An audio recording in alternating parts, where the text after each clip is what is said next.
Are you familiar with an Israeli study that had 2.5 million patients and found that the vaccinated group was actually 7 times more likely to get infected with COVID than the people who had gotten COVID naturally? Senator, I'd have to get back to you on that one. I'm not familiar with that study. Well, you think you might want to be if you're going to travel the country insulting the millions of Americans, including NBA star Jonathan Isaac, who have had COVID, recovered, look at a study with 2.5 million people and say, well, you know what? It looks like my immunity is as good as a vaccine or not. And in a free country, maybe I ought to be able to make that decision. Instead, you've chosen to travel the country calling people like Jonathan Isaac and others, myself included, flat earthers. We find that very insulting, goes against the science. Are you a doctor or a medical doctor? I've worked over 30 years on health policy. You're not a medical doctor. Do you have a science degree?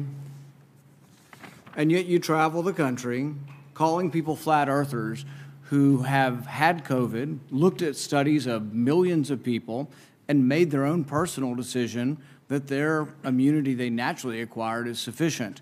But you presume somehow to tell over 100 million Americans who have survived COVID that we have no right to determine our own medical care. You alone are on high, and you've made these decisions, a lawyer with no scientific background, no medical degree.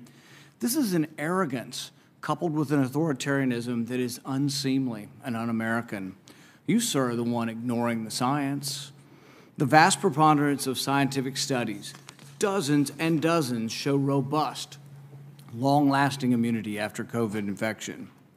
Even the CDC does not recommend measles vaccine if you have measles immunity. The same was true for smallpox.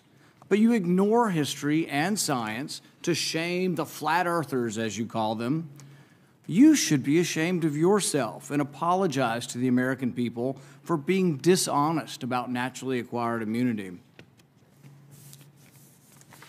You want more people to choose vaccination? So do I. You want to lessen vaccine hesitancy? So do I. You want to have that happen? Quit lying to people about naturally acquired immunity. Quit lording it over people, acting as if these people are deplorable and unwashed. Try persuasion instead of government cudgels. Try humility instead of arrogance. Try freedom instead of coercion.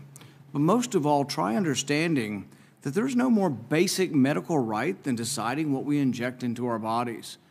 Today, after hearing that millions of people in a study show without a doubt that there's a great deal of immunity from getting it naturally, do you want to apologize to the 100 million Americans who suffered through COVID, survived, have immunity, and yet you want to hold them down and vaccinate them? Do you want to apologize for calling those people flat earthers? Senator, I appreciate your question and appreciate that everyone has their opinion. We follow the facts and the science at HHS. We use the expertise of the medical professionals, the scientists at HHS to make decisions.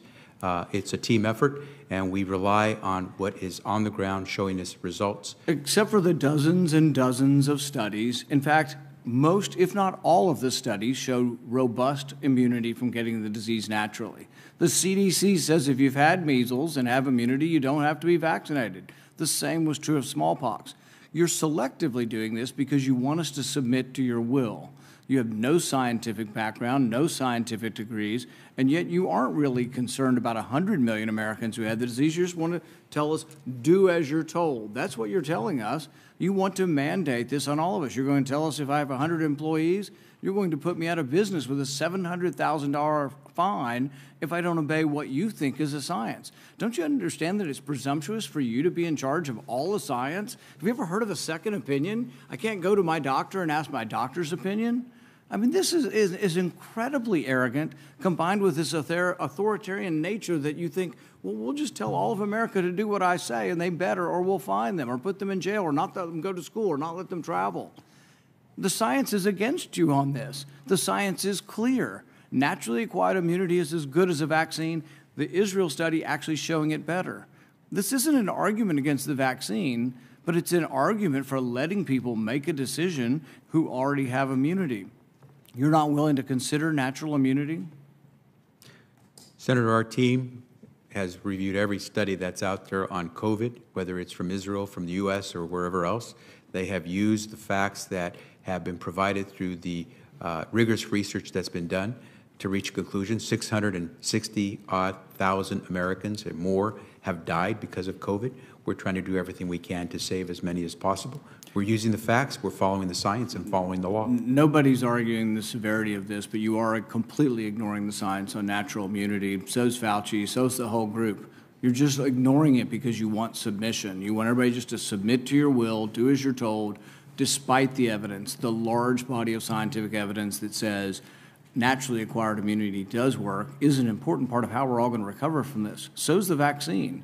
But when you add them together, we're at a much different place than if you ignore them. 100 million Americans, by conservative CDC estimates, have had the disease. 200 million or more now have been vaccinated. It's a good thing. Combined together, it's how the disease is. Nobody wants to get the disease. We're not advising anybody to get the disease. But if you were unlucky enough to get it, think of the nurses and doctors and orderlies who all bravely took care of COVID patients. There was no vaccine for a year and a half. They took care of people, risked their lives. They got it, survived, and now people like you are arrogant enough to say, you can no longer work in the hospital because you've already had the disease. We're going to force you to take a vaccine that the science does not prove is better than naturally acquired. That's an arrogance that should be chastened. Thank you.